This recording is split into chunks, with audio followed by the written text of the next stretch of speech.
Hey there again, Cody. How you doing? It's been a while since I made a video. I've been kind of busy with other things, you know how life is, you get jobs and stuff like that. So, but I'm gonna start kicking it off again here and adding some more videos. So basically, what I'm gonna do is catch you up on stuff that you've missed that I've done, and maybe you guys can ask me some questions. And this video here, this one's going to be about what I learned about shooting the pellet guns. It basically entails for all of them, except for PCPs. The PCPs, you know, there's no kick to them, there's no sudden jolt, where these ones has a two-stage jolt, and it goes basically back a little bit and then forward real hard. So, because of the piston slamming into the cylinder. So what I learned is when you shoot a pellet gun, whether you're holding it under its own weight, freehanding it, or you're sitting on something like a tree or a fence post, or you actually got it mounted to like a tripod or a shooting bench, the secret is to basically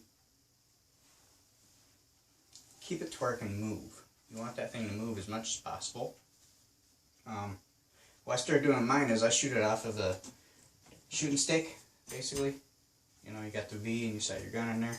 I got some stuff on there to let the gun slide, because that's what you want it to do. The more motion you can get out of that gun, the better your accuracy is going to be. So, basically, when you're holding that gun and you're going to fire it, and your hands, you notice the first thing, your left hand, you're actually grabbing the stock. You're holding it. You don't want to do that. You want to lay your hand flat. Flat as possible. You can even use the back of your hand. And when you shoulder it, you don't actually bring it up and put it in your shoulder. You just set it there. And when you pull the trigger, you actually want to feel it kind of hit your shoulder. That way you're not causing the gun to get bounced off track as it's trying to travel through. That pellet ain't even left the gun yet by the time it's hitting you in the shoulder. So it's still in the gun when it hits you in the shoulder, so you gotta kinda keep everything to where it's fluent. It wants to do it that way. So don't fight it. Yeah, when you're gonna pull the trigger, instead of, you know, having the trigger like a traditional stock, you know, you'll be holding the stock part and then the forearm, and you'll have your trigger finger here. You pull the trigger, right? Okay, well, pellet guns are a little different. I think that's why they're starting to come out with the thumb holes and stuff a little more, is because when you shoot the trigger, I actually hold all my other fingers away. The only thing that's touching is the thumb on the back of the pistol grip and my finger to the trigger.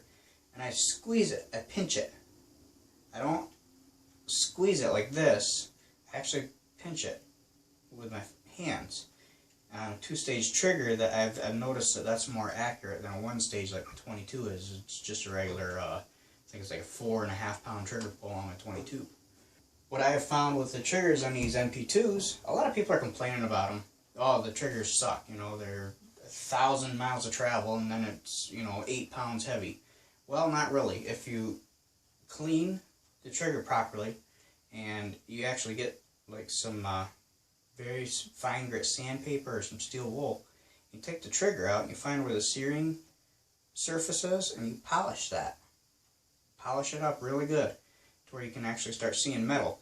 And then you put it all back together and you set your secondary trigger, or you adjust it to where you pull your trigger back and the travel will be really light, and all of a sudden there'll be a wall there. And you want to just kind of hold your finger on that wall, and then as soon as you're ready to shoot, you just squeeze with these two fingers. You feel the wall, come back to the wall, and squeeze every time.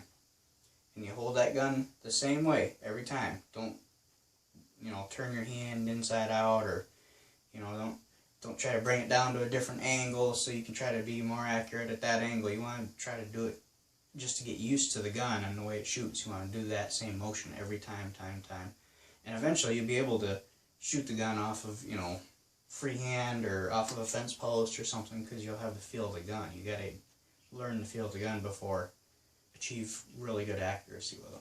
So basically that was the beginning of me getting this started back up again.